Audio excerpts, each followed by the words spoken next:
From the earliest writings of man, we know that the human race has been comprised of the haves and the have-nots. When I was a kid back during the Great Depression, I was obsessed with a desire to know what invisible something separated the haves from the have-nots, being a have-not. I wanted to know why so few managed to be well off financially in a country where success is available to everyone. For example, in checking the Statistical Abstract of the United States, published by the Bureau of the Census, I discovered, just lately, that only 10% of the men in this country, 65 years of age and older, have incomes of $6,000 or more a year. More than 80% of all men 65 or older have incomes under $4,000 a year.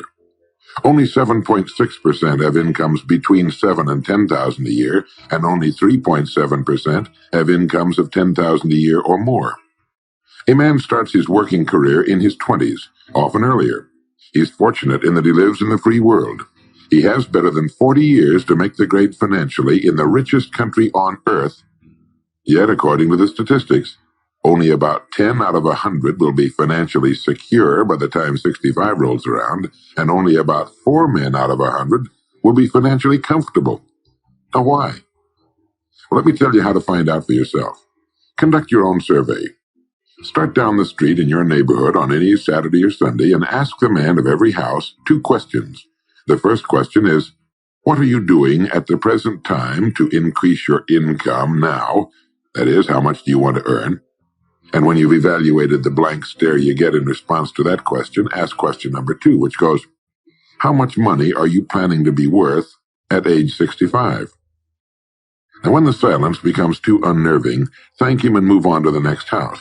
Ask 50 men, 100, 1,000, until you're completely convinced that the reason men don't make more money during their working lives, and the reason men aren't financially independent by the time they're 65, is simply that they seldom, if ever, do any constructive thinking on either subject. It's that simple, unfortunately. The reason it's so easy to earn far more money than the average man earns in this country is that so very few, are going about it the right way. This is a race without enough contestants to bother about. The few who are really in the race can all be winners. Some will finish ahead of the others, but even the man who finishes last in this race will be financially secure. Most people, more than 90%, aren't even in the race. To prove it, ask yourself the 2 survey questions. Up until the time you started listening to this message, what were your plans for increasing your income? How much do you want to earn? And how much money had you decided to be worth by the time you're 65?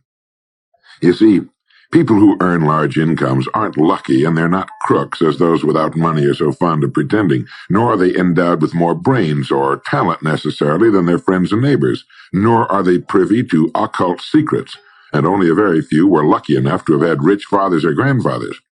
Most of the people earning the big incomes today started the same way you and I did, and most other people. The only difference between the men who earn big incomes and those who earn small incomes is that those earning big incomes decided to earn more. They're the people who made it their business to earn more. You see, a woman who does not think about baking an apple pie for dinner tonight will never think of looking up the recipe for apple pie.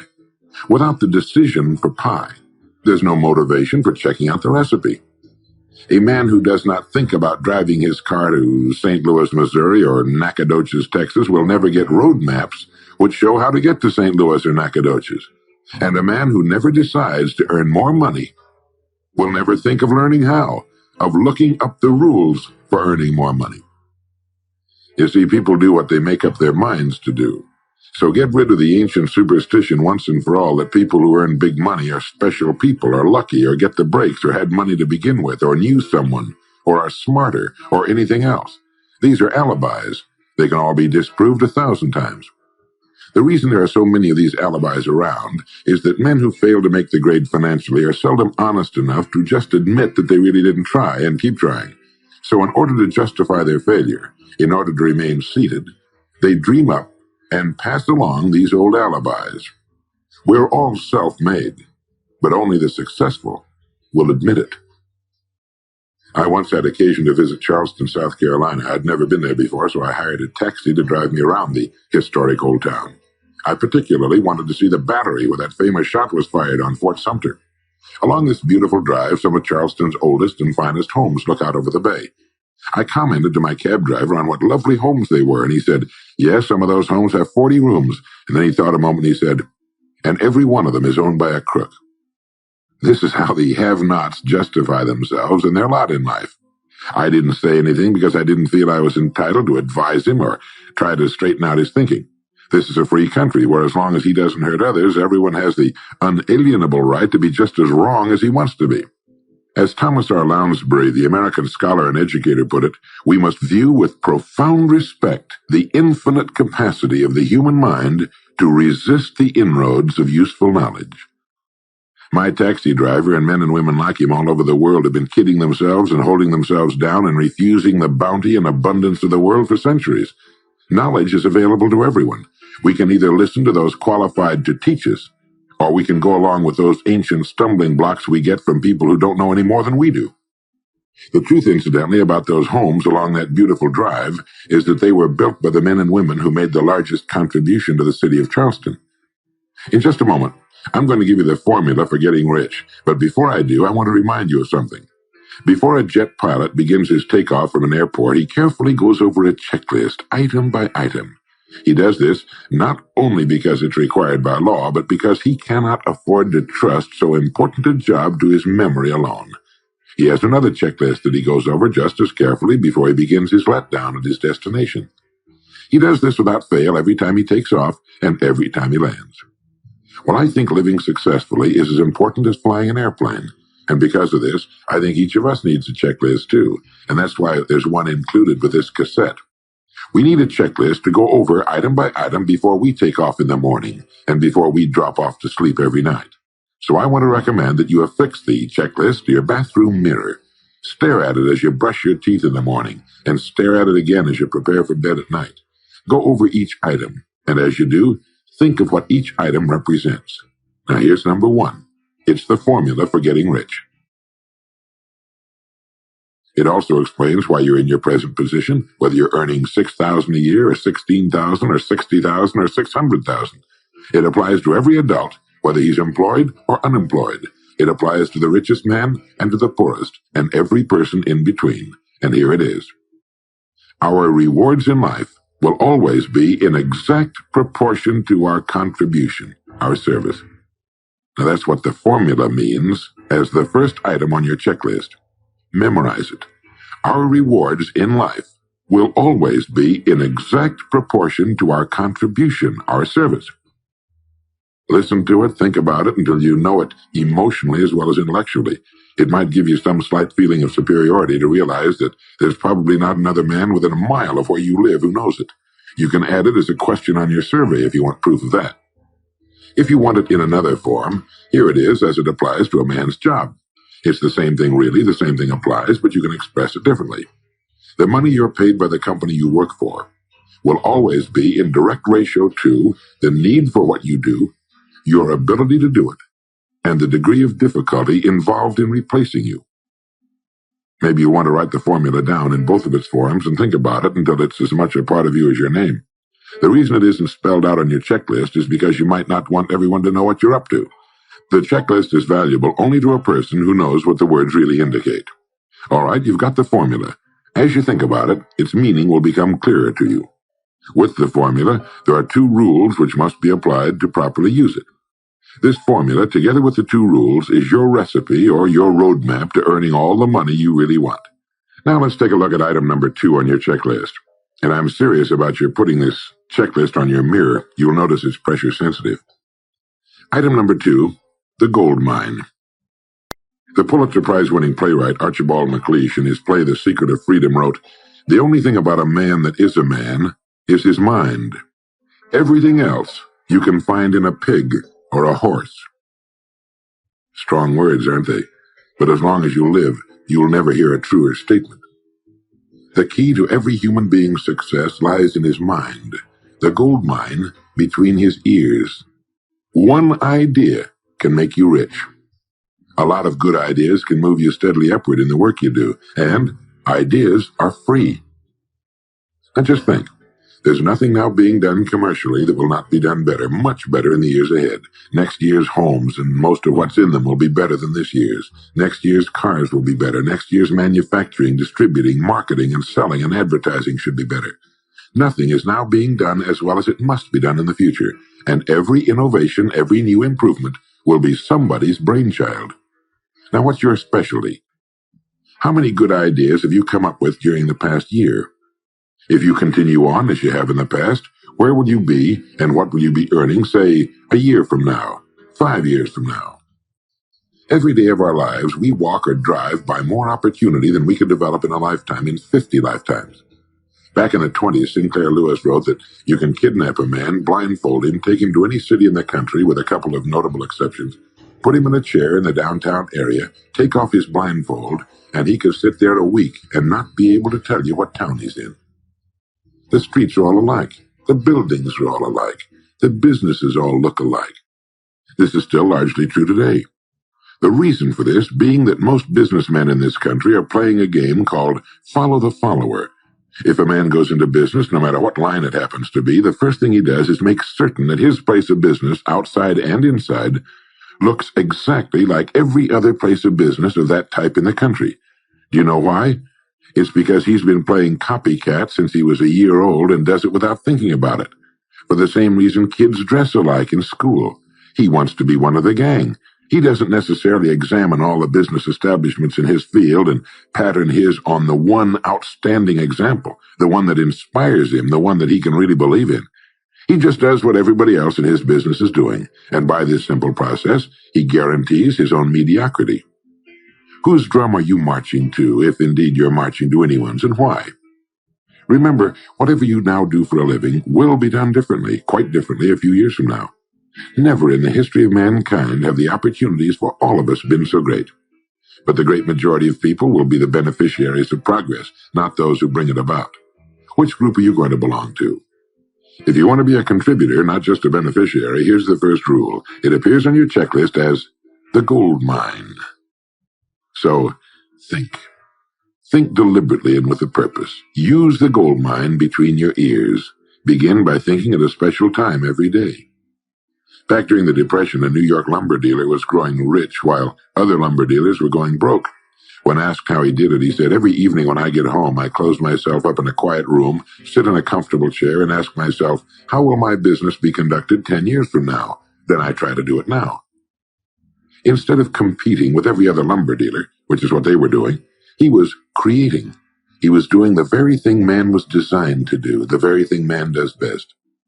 A company growing at the rate of 10% a year will double its size in less than 8 years. But a man can improve his effectiveness 50% or 100% a year or more. The experts tell us that every one of us has within him deep reservoirs of ability, even genius, that he habitually fails to use. Well, let's begin now to reach into these deep, rich areas of pure net profit and use more of our real abilities. Here's the best way I've found to make yourself think. Start getting up a little earlier than you're accustomed to. Right off the bat, this gives you extra time that 95% of the men in this country are not using at all. 1 hour earlier a day gives you 6.5 extra 40-hour weeks a year. But at this time in the morning, take a refreshing shower, dress, get yourself a fresh, hot cup of coffee if you're a coffee man, and then sit down to a clean sheet of paper. At the top of the paper, write your financial goal. Now, this is the amount of money per year you intend to earn soon. Incidentally, you might like to keep this to yourself, too. It's nobody's business but yours. Then, start to think. Think about your goal and what it'll mean to you and your family. Then see how many ideas you can come up with to help you reach that goal. Ideas to improve what you now do for a living. Ways of increasing your contribution to match your income goal. You know, jobs don't have futures. People do. No matter what line of work you may be in, there is within it more than enough opportunity to last a lifetime. You don't have to think of brand new ideas or revolutionary new ways of doing things, although you well might come up with some. Think of ways of improving what is now being done. If you are to increase your income by the amount you specified, you must find ways of increasing your contribution, your service. And the key to this is to be found in your mind, in that gold mine between your ears. Try for 5 ideas every morning and write them down. And save those sheets of paper in a special idea file.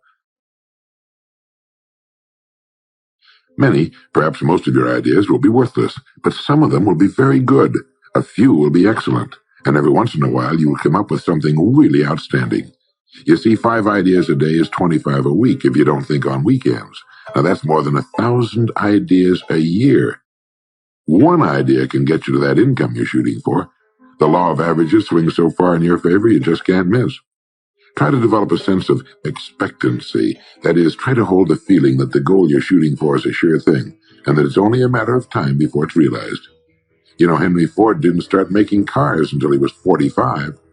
A friend of mine started a new company at 65. He's still going strong, and his new company has sales of better than $300 million a year. It's almost never too late. Try not to think of things outside of your own line of work or whatever it is you're most interested in. To think well and profitably, you must discipline your thinking. Keep it on course, controlled, keep it in one field, specialize. Now for the final item on your checklist. It appears as the word. And the word is attitude. Attitude has been called the most important word in the language. William James put it this way. He said, "The greatest discovery of my generation is that human beings can alter their lives by altering their attitudes of mind." Now, this is something to think about. Can alter their lives by altering their attitudes of mind. It's another way of saying we become what we think about. Look at it this way. Your total environment, if you've been an adult for any appreciable period of time, your total environment is a reflection of you as a person. The house and the neighborhood in which you live, the car you drive, the clothes you wear, the job you do, the people with whom you regularly associate. Your total environment is an exact and merciless mirror of you as a human being. Now, if you feel your environment can stand some improvement, you have only to improve your attitude, and your world will gradually change to reflect the changing person. Here's how to change your attitude. Beginning now, begin to act as would the person you most want to become. Now that is, if you were already in possession of the goal you're shooting for, how would you conduct yourself in all of your affairs? Well, do it now, and tomorrow, and the next day. Begin now to act the part of the person you most want to become, and you'll end by becoming that person. Subtly, in little ways, in the way you dress, in the way you talk, in the unfailing courtesy you show to every person with whom you come in contact, begin to act the part of the person who has already achieved that which you're shooting for. The German philosopher Goethe gave us the secret when he said, before you can do something, you must first be something. When you behave like the person you most want to become, the things that person would have will tend to come to you. It's simply cause and effect. Don't be in too big a hurry. It takes longer to build a skyscraper than a chicken coop. Build slowly, steadily, and well. Then when you make it, you'll keep it. You'll stay on top. Always be suspicious of the so-called get-rich-quick scheme or sudden success. Never forget that word, attitude. It's your attitude toward the people with whom you come in contact that will determine their attitudes toward you. The person with a great attitude toward life and the world is the person other people call lucky. He's not lucky. He's just using our old friend, cause and effect. His causes are excellent, and his effects have to be just as good. Well, that's it. 3 things to remember. 3 things to practice every day. If you spent 16 hours a day, 7 days a week practicing your golf swing, in a relatively short time, you'd have a grooved, beautiful swing like the pros. So practice your new attitude every day, every waking hour. Practice thinking a few minutes every morning, and you'll find yourself thinking all day long. And remember the formula. Our rewards in life will always be in exact proportion to our contribution, our service. Go over the ideas in this message every day until they're as much a part of you as your name and your temporary address. You'll notice that each time you listen, you'll hear something new. You'll get a new idea you failed to get before.